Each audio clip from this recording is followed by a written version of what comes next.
Would you consider yourself to be part of a demonstration? Fine demonstration. Okay. I consider myself to be informing my fellow citizens that their rights are being violated against the naked body scanners. Okay. And can you elaborate on that?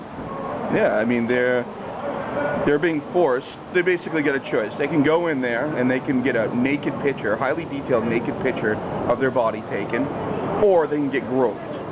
So essentially that's your choice nowadays if you want to travel. Either get photographed nude or get groped by the TSA. I have a problem with that. I have a problem with that too, quite frankly. It's an abridgment of my right to privacy. It's also extremely dehumanizing. And the truth is, this isn't going to stop at the airports. Homeland Security says they want to put these at subways. They want to have them at bus stations, train stations.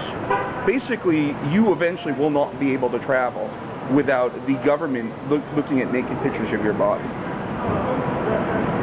And apparently we don't have the right to stand here and hold a sign. The Constitution doesn't apply here for some reason. He explicitly said, I thought I lived in a free country. He goes, well, you don't. I thought you'd be old enough to know that by now. So that's fairly revealing coming from a Massachusetts State Police officer. And I asked the other police officer, I'm like, officer, you took an oath to defend and protect the Constitution of the United States. That includes the right to assemble and the right to free speech. And I go, so are you an oath keeper, officer, or are you an oath breaker? He goes, it doesn't matter. I mean, what do you mean by oath keeper?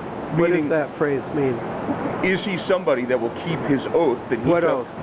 Well, as a police officer and any public official, including members of Congress and police officers, in order to become a police officer, have to take an oath and swear to uphold and defend the Constitution of the United States against all enemies, foreign and domestic. Now that's what I mean by an oath keeper. Is he somebody that takes his oath seriously and will defend it? If so, he will defend my right to free speech and my right to assemble. Or is he an oath breaker? So meaning he's breaking. I'm just going to scroll behind you and we have an officer holding a sign. I'm not sure what the sign says, but I think it says something. Yeah, I can't make it out. Okay, so continue. And I asked him, I go, so you don't care about the Constitution? He said, no, I don't care about the Constitution. Okay. This was the other officer. So one officer tells me this is not a free country, and I'd be old enough to know that. And the other officer tells me he doesn't care about the Constitution whatsoever. I see. Okay. He says those days of rights to privacy are long gone. Really? That's what he said. Well, do you think that a change should be made in how the country operates in order to bring that privacy back?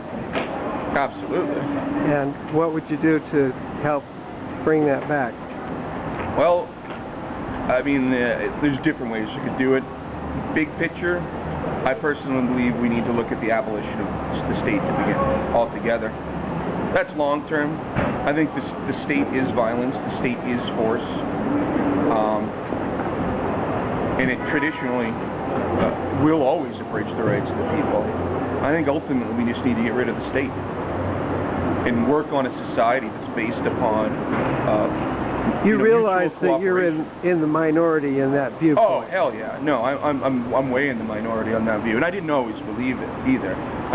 But you also recognize the Constitution requires that the majority respect the free speech of a minority. Absolutely. Well, I mean, the Constitution,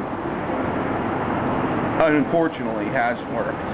But I mean, as far as an idea, it was a great idea because it was meant to constrain the government. It was meant to respect the rights of individuals.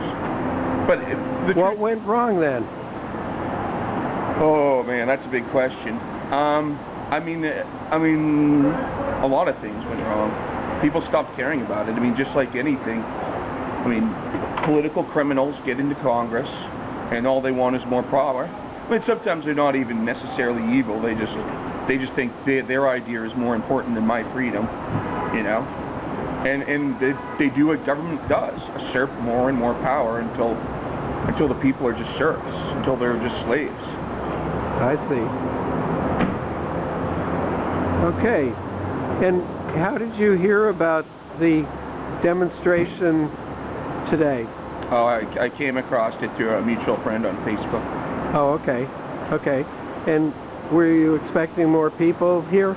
There's still maybe more people here to come. It was supposed to start at noon. Oh, I see. So we got here a little bit early. I don't know how many people will be here. Obviously, that whole situation might have been a little less if they just didn't have 2 guys to pick on instead of maybe a lot more. Yeah, that's probably true. You know? Okay. Well, thank you. I'm here at the airport talking to Jason. And in reference to like the body scanning, I mean, I think the real thing we need to do is abolish the TSA and let the airlines privatize their own security. That way, at least, it's not the government forcing us to do something. And if you don't like the way you're being treated through a particular airline, you have the free market to help you out on that. You know, because if one company's being intrusive, then you have the option to go with another company that's being less intrusive, as well as the airlines actually have to respond to market pressures, meaning, do I spend my dollar within that? The TSA is unresponsive to anything. They don't care what you think or whether you want to travel or whether even what they're doing is going to put the airlines out of business. So, I mean, I think that's ultimately what they do. Abolish the TSA. Let the airlines take care of their own security. It seems to be the perfect answer.